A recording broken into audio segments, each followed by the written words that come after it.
All right, so this week we decided we're going to talk about John Doe, who is kind of a music legend in his own right. I think it's pretty safe to say he was in the band X, which I am not an expert on, no pun intended, but it's a really great band that put out a seminal song, or you could say, called Los Angeles in 1980. I was just scrolling through their catalog on Spotify, and it's really cool. It kind of ranges from what I guess you could maybe call early punk of some variety to kind of really cool garage rock, kind of a certain sense. Anyway, it's music is hard to describe with words, as we both know, but I was really digging it. It's definitely a very well-known, well-storied band. John Doe, the artist we both want to talk about, is from that band, and the record we want to talk about is called "Forever Hasn't Happened Yet," which came out in 2005 on Yep Roc Records, which is a label I think we both are a fan of generally. It has a lot of great albums on it that we could talk about. Side notes like Dave Alvin. There's a whole bunch of stuff in the queue that's kind of from that world for sure. Anyway, there's so many things you could say about this record. We were going to maybe read some things that you had there on the actual CD, potentially. I think long story short on this, to me, first of all, it's an 11-song record that's like 31 minutes. It's incredibly concise and direct and to the bone in almost all of its aspects. I think one of the press little quotes that we were reading kind of nailed it in sort of basically saying that it is kind of a punk rock record, but it's like everything's all jumbled up in a different sort of order or arrangement, kind of, in that there's a lot of acoustic guitars. It's very stripped down.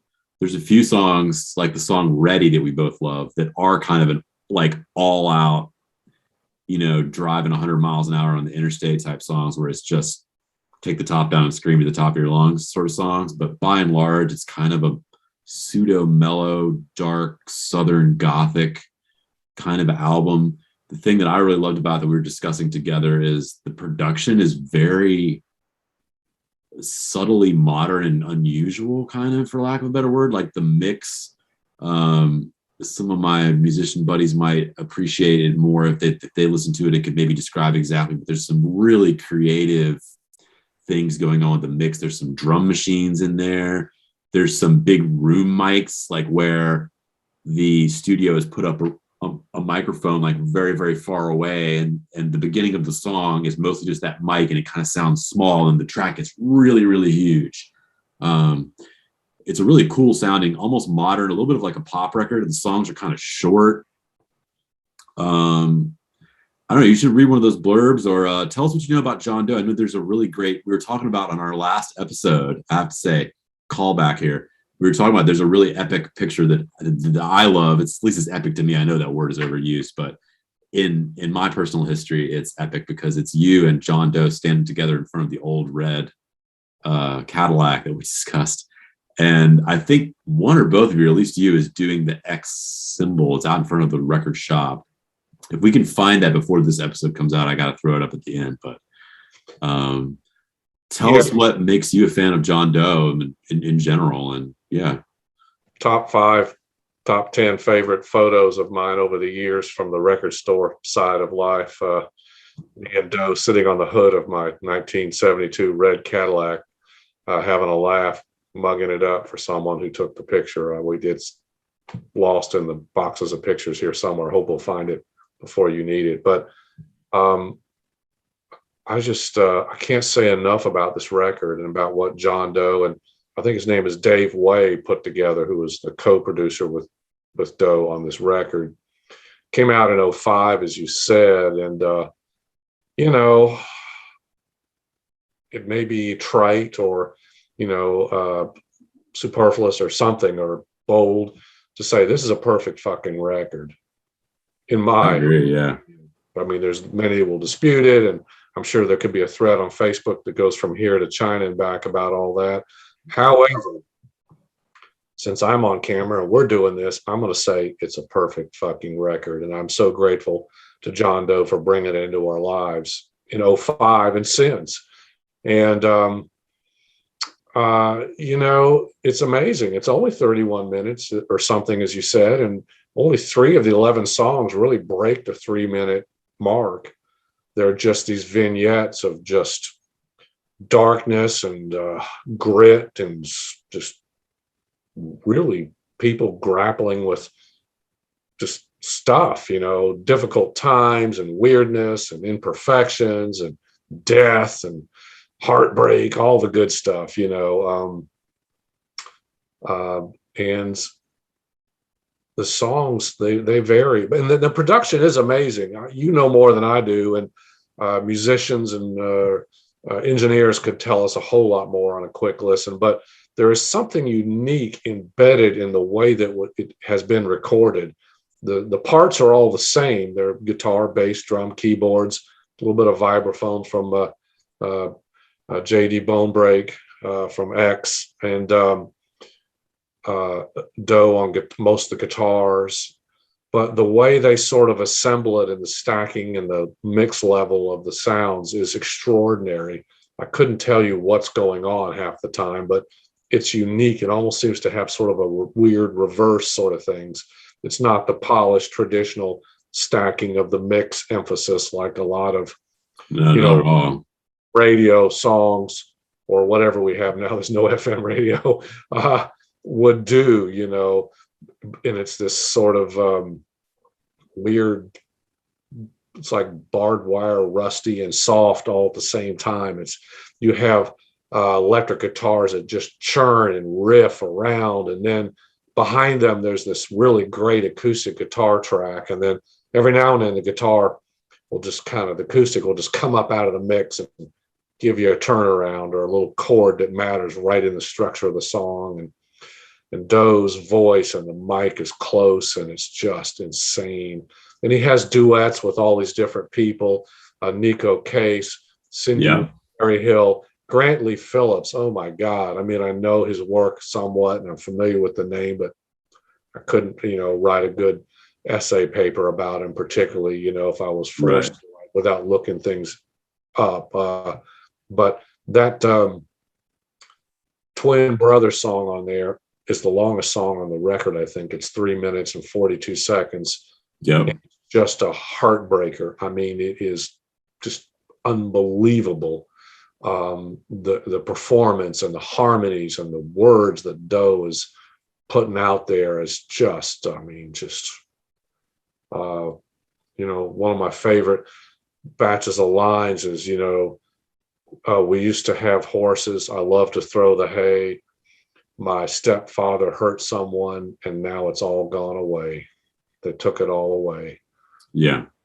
You can write that stuff, but you can't write that stuff. And I have no idea if this is Doe as our punk rock Steinbeck or whether he had a family member or speaks from a neighbor or a friend that had this happen.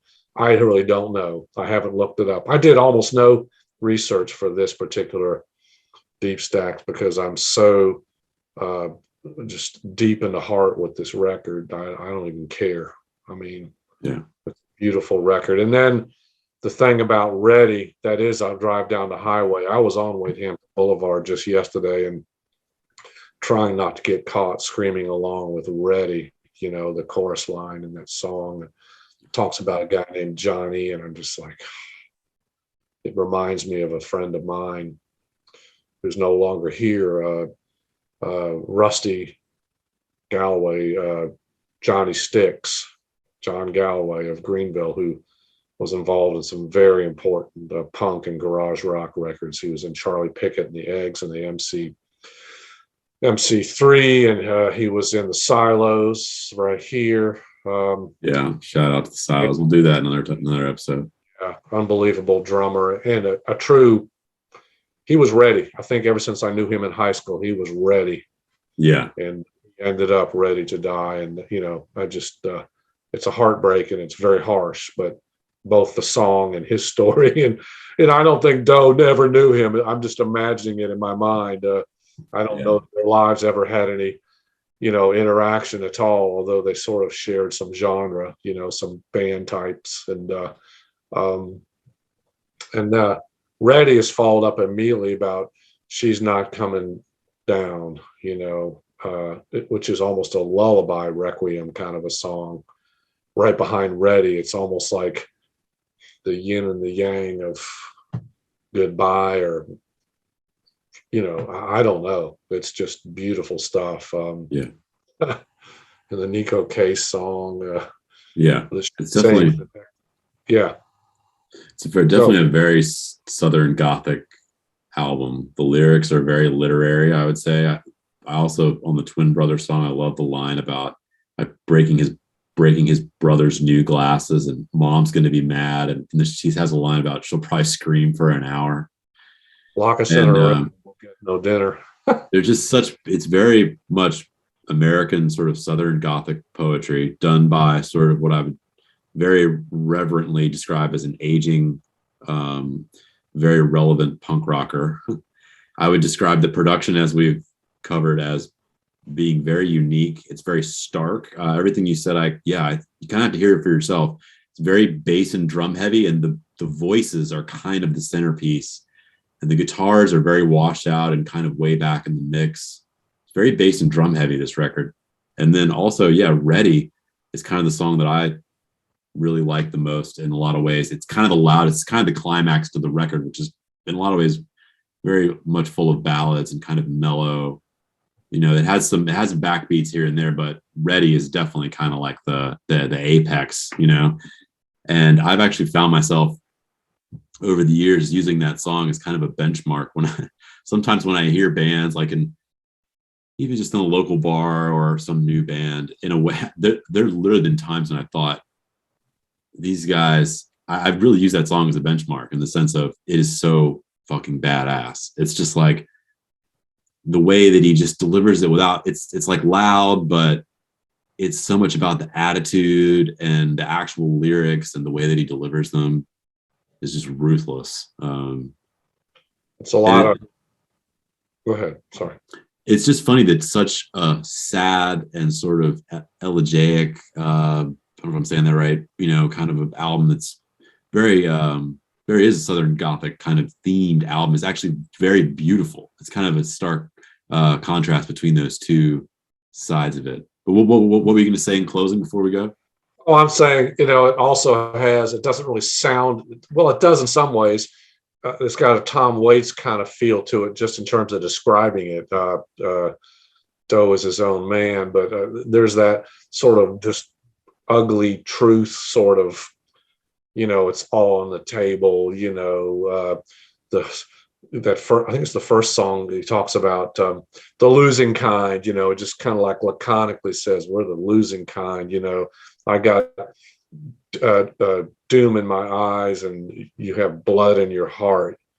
Too bad. Yeah. We're the losing kind, and I'm just like, wow, it just it's dark in many ways. And I talked to Doe when he did an in-store at the time. We talked about the whole Cadillac picture and all that, and I was just wound up about how I identify with all the stuff and some loss in my life, and John Galway's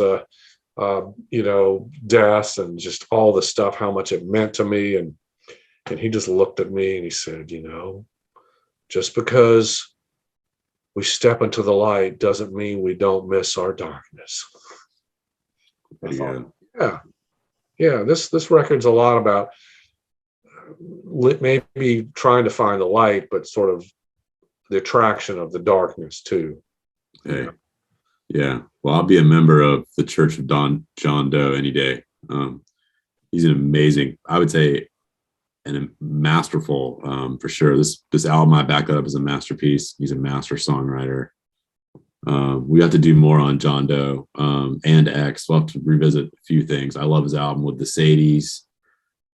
His whole catalog is worth checking out. But yep, absolutely. This is a killer diller here, as I said before we cranked it up.